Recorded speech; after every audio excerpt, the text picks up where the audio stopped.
It's getting me tired watching that. All right, everyone. Welcome to PhysEd for Caregivers.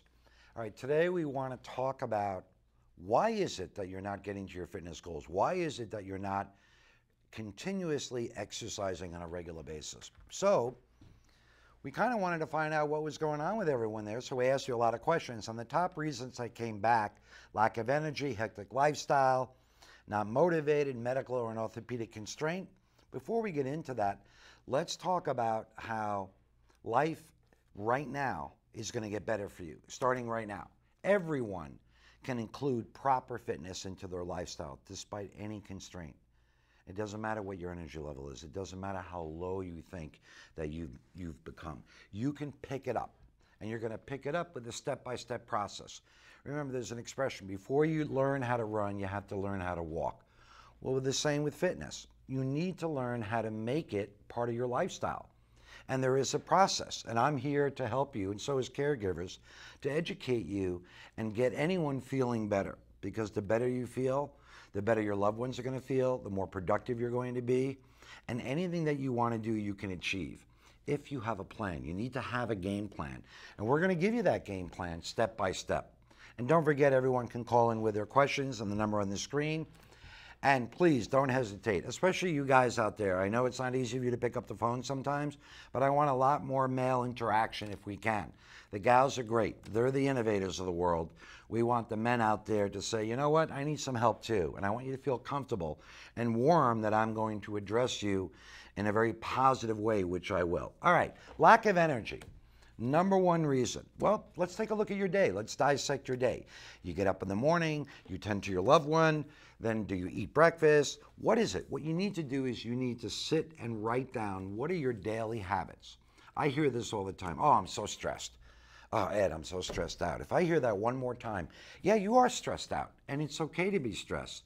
But unless you remove yourself from the environment in which you live in on a day-to-day basis, you're not going to lower your stress. So you need to work around that everyday environment so that you can lower your stress. I don't think you're going to be moving anytime soon. And remember, the most important person to take care of in your life right now is actually you. Because that person is feeding off of you. They're feeding off of your body language, your energy level or lack of. Sure, you're a little bit down. Sure, you're a little bit depressed. But you know what? The mindset is critical, and you want to get yourself in a positive mindset. And I have to tell you, working out properly is the most powerful prescription drug in the world with no side effects, my folks, no side effects. So what do? You come home, you're at lack of energy. Another thing that I read about caregivers out there is that you come home and all you want to do is just go right to bed or take a shower. Well, you know what? The reason why you're doing that is because physically your body is sending you a message. It's sending you actually a red flag that's saying, hey, Bob, Susan, move. But even the thought of moving when you come home because you're so tired, you're not physically tired, you're mentally tired. So you're mentally challenging yourself all day. And the reason why you're tired is because your body has atrophied. Your body isn't moving. You need to move a little bit. So instead of going out there and starting this all big fitness regimen, what to do, this and that, have a game plan. So the first thing you want to do is figure out, where should I be doing this workout? Should it be at home? You may have space, you may not have that much space, but you don't need a lot of space. Or should you join a health club? Do you want to be more social? The other thing is getting yourself to a point of achieving your goals. In other words, if you want to lose weight, you better have the right game plan for that weight loss program. Or is it that you need to add muscle or balance or strength or deal with a bad back, a bad knee, any medical or orthopedic constraint? Another reason why people and caregivers are not exercising today is that they either have a back issue, they've had surgery on their knee or their back or their hip. You got to remember one thing. The person that you're taking care of is looking to you for strength. Once your strength and energy level goes down south, faster will theirs go as well. So you need to do everything to protect. You're the quarterback.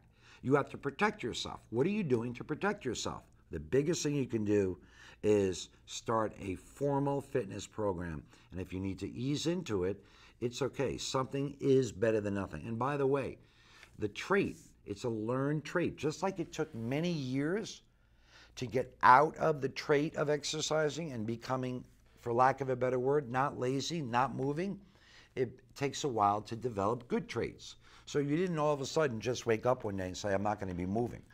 After a month or so, you get tired, you get more tired, you don't want to do something. Come on, guys. What I need you to do is every day wake up and do one thing positive for yourself from a physicality perspective. All you have to do is keep that in mind. You're doing something every day for your loved one, but what are you doing for yourself to give you the insurance? It's your insurance policy. I always tell people that. Your insurance policy is your fitness program because it's always going to give you back a great return of time and money. Not motivated. Well, that ties into laziness. That ties into depression. That ties into not having enough time in your mind because you're not organized. Anyone can exercise for 5, 10, 15 minutes at a time. For instance, let's say that you're taking care of a loved one and he or she is dozing off or napping, or you're watching TV together. Well, you know what would be a fun thing to do? On every commercial, get up and stretch, or get up and do a particular exercise. And that way you're starting to get your body used to moving. So your body's not used to moving other than the physicality of maybe manipulating that loved one. And maybe you're not even in a position where you want to even do more. So that physicality has a lot to do with it because the person is going to be leaning on you. Oh, can you move me? And you're like, oh, I have to get up and I have to do that. No, rather than sure, no problem, because you're fit, you're strong. You're strong in mind and you're strong in body. Self-employment with a wacky schedule. Another top reason why caregivers are not exercising. Okay, you're self-employed.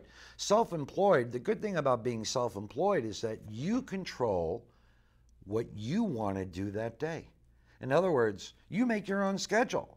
So if you have the ability to make your own schedule, you need to put it in red. Okay, Monday from 9 to 9:30, I'm going to work out. And you know that you don't have a boss that you have to ask because you're self-employed. So the fact that you're self-employed is even more of a reason that you should be exercising because you at least have the autonomy to change that. If something comes up at 9:30, you now can switch that to maybe 2:30 or 4:30. But you need to have a game plan, where you're going to do it, when are you going to do it.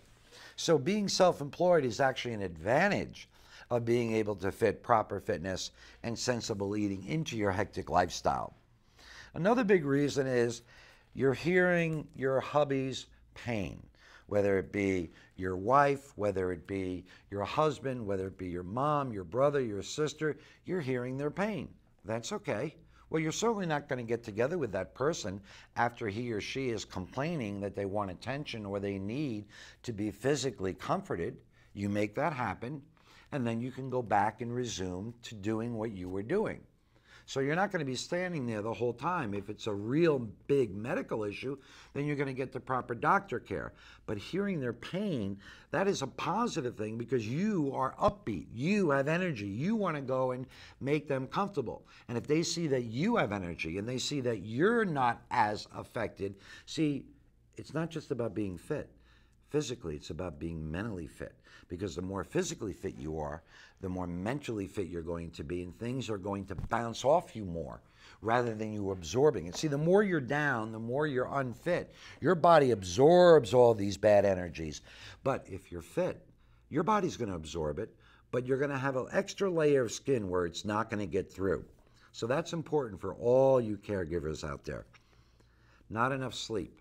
Well, that's a big one. Here's what happens when you don't get enough sleep. When you don't have enough sleep, you wake up cranky. Then you don't have energy. And the very thought of exercising is forget it. You're not going to be able to do it. That is a very valid reason why someone is not working out on a regular basis. So what do you need to do to sleep better? Well, believe it or not, you're in a catch-22. By exercising, you're going to have a better sleep because you're dealing with your stress. And you're able to, your body will shut down. Rather than your mind wandering, and you're flipping around the TV at 2, 3, 4 in the morning. You're not going to be able to do that if you're exercising because your body and your mind are going to say, you know what? It's time for us to shut down now, Edward. It's time for us to rest so that you have that energy in the morning. Eating a good breakfast. Maybe not necessarily as soon as you wake up. Of course, listen to your body clock, but don't skip breakfast. All the evidence suggests that people that skip breakfasts are the most overweight in the world today. So force yourself to eat something, even if you're not that hungry, a piece of fruit, a banana, a yogurt, something with fiber in it. Get used to your body exercising and eating on a regular basis. And the other thing is that reach out to other people around you. In other words, if you have another family member that you can count on to come over and watch your loved one, so that it's almost like they're babysitting, so that you're able to utilize that 1 hour of time to devote to yourself so that you can better yourself.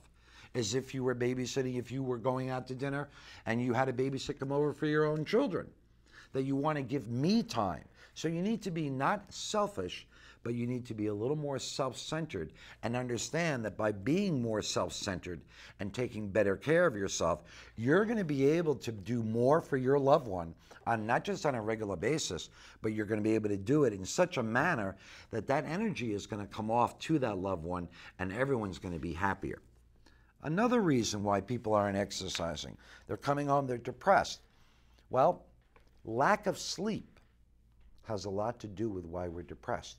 Because when you're tired, the last thing you want to do is think about moving. And that's a normal feeling. So you want to protect your sleep.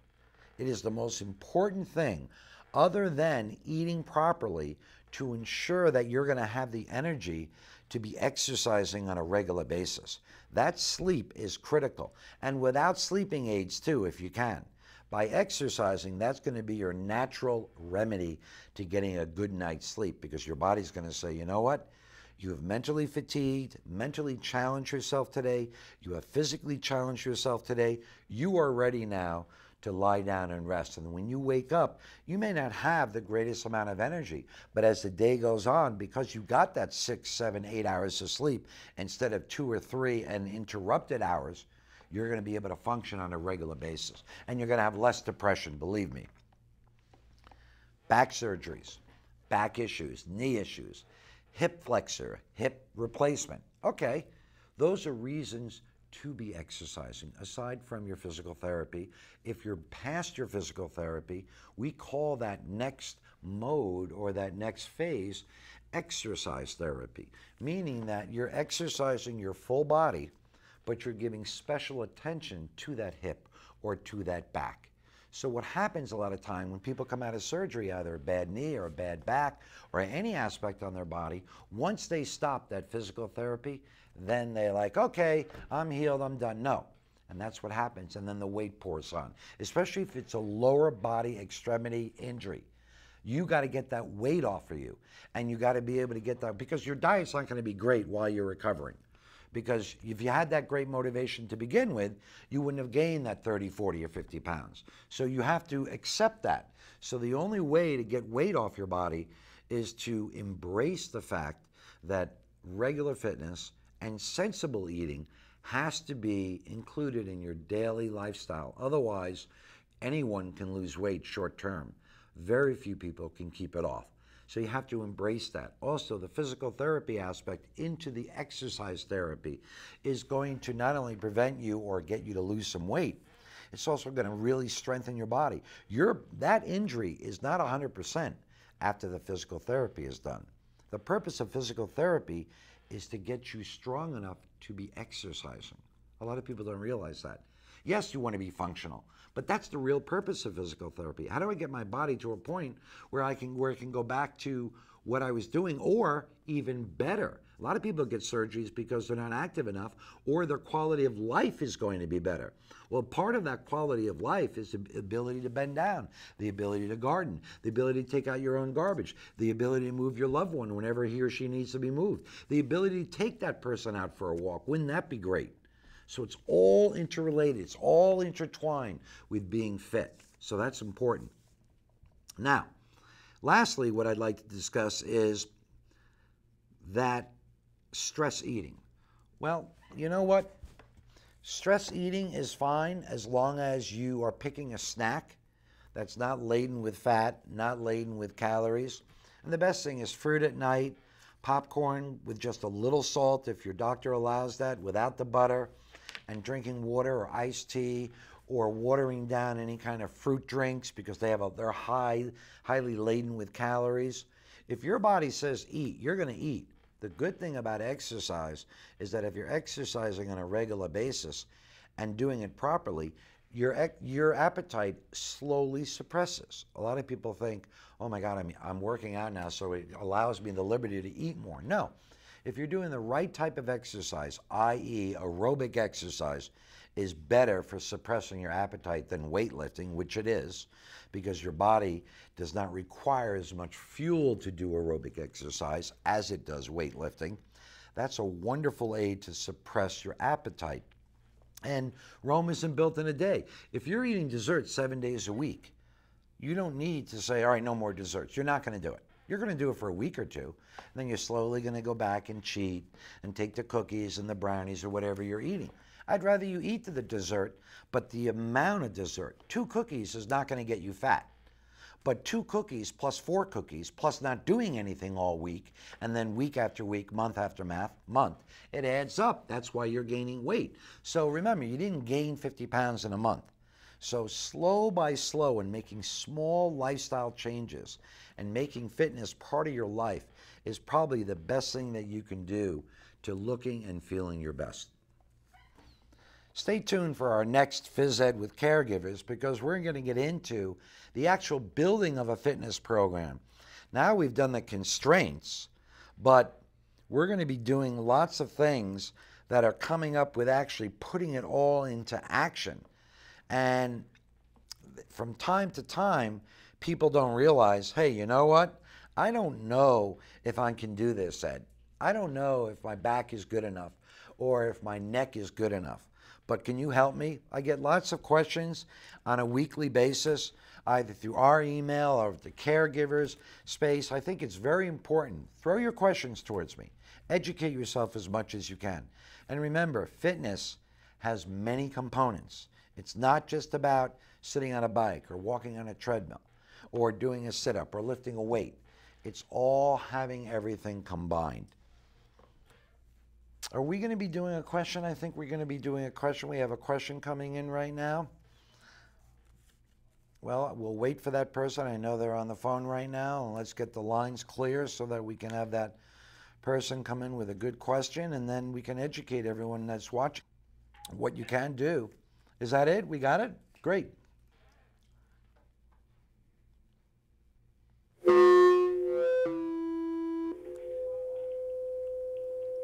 Hello. Hello? Yes. Hi. My name is Sarah. Okay, Sarah. And I live in Manhattan. And I am self-employed.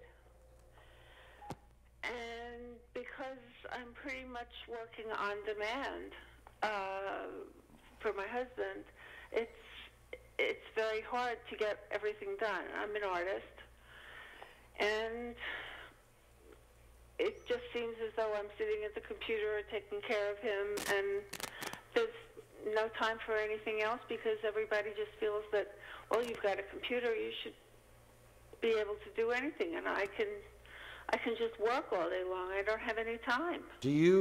Let me ask you a question, Sarah. Do you have a small apartment? You have a large apartment? What's your space constraints, if any?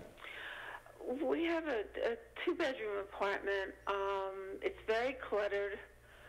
I'd have to move some things around to clear some space. Okay. All right. Well, the first thing you want to do is that the fact that you have a computer has nothing to do with exercise unless you're going to pop in a DVD, which would be helpful. Well, we already know one thing. You don't have a space constraint, but you don't really need a lot of space. Are you overweight, underweight? Tell me a little bit about your body. I'm hippie. I'm a little overweight and going through the time of life where all of a sudden I have a belly when I never had a belly before. Okay, so you have a little muffin top now. Yeah.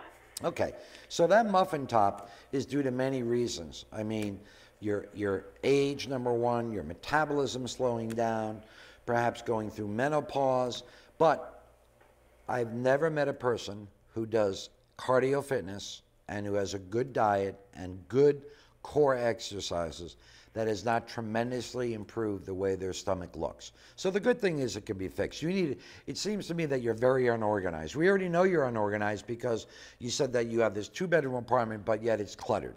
So the first thing you want to do is create some space where it now becomes Sarah's space. And get yourself a very inexpensive recumbent stationary bike. And a recumbent stationary bike is one that you sit on, like so, like I'm sitting up right now, and you're able to move your legs, which supports your back and your knees and your hip. And it takes up very little floor space, about 4 feet long by 2 feet wide, and they're relatively inexpensive. And then a little firm exercise mat and some dumbbells, and you're good to go. The rest is education of knowing what to do. And I think by exercising every day, starting out your day, what time do you get up in the morning to tend to your husband? Well, I'm up several times during the night with him for medications. Okay. And then I guess the day actually starts about 9 o'clock. Well, when is your energy level the highest, Sarah? Is it when you first wake up? Is it in the afternoon or the evening? It's in the evening. Okay, so that's when you're going to exercise. Because you're not going to force everyone's body has a clock. And when you're tired, you're not going to feel like exercising. So in the evening, when you're on that computer, you're going to substitute now 45 minutes to an hour of computer time now for Sarah time, Sarah's exercise regimen. And now, once you start getting in the habit of that, and that's why I want you on that recumbent bike, because it's almost like you feel like you're cheating because you're already sitting down. Well, what do I do if I can't get the recumbent bike? I mean, until I can afford it. You can get you can get a peddler, and a peddler is something that you can get. It's very affordable, anywhere from $11 to $19 at any Walmart store. And what it is, it's a metal object that you put down below your feet, and it's got pedals in it. And you can either do with your arms, put it on the table, and do upper body work with it, or you can put it below and put your feet in the pedals, and you can pedal. And can you adjust the resistance? Of course, yes. And right away, when you're beginning, that's a great question, by the way, is that you want the resistance to be lower because you don't want your heart rate to shoot up so quickly. Because for an inactive person, even though the exercise in theory and on paper is aerobic exercise, your heart and body may react anaerobically, meaning that your heart rate keeps going up and up and up and you need to take a break. And that's really the difference between aerobic and anaerobic. Aerobic is exercise that you can do on a continuous basis. Anaerobic exercise, such as a weightlifting move or a push-up, means your heart rate keeps going up, but you need to stop. Therefore, there's a break. So there you have many options. I think your biggest issue is organizing yourself. Take a couple of days and start organizing the room of where you can do some stretches, where you can maybe get that peddler before you can afford that recumbent bike. Start doing that. And the other thing is that if you feel that you're not able to do this alone, invite a friend over too, even if they're just keeping you company. You could be watching TV while you're doing that pedaling. You could be carrying on a conversation. Anything that you can do in the beginning to go to the next level. There's an expression that we have for someone like you, and that is, we have to get you in shape to get you in shape. So I'll end Caregivers and PhysEd with that today, and I want to thank everyone for joining us and can't wait to see you very soon. Thank you very much, Ed. Sure, Sarah, and good luck. Thank you.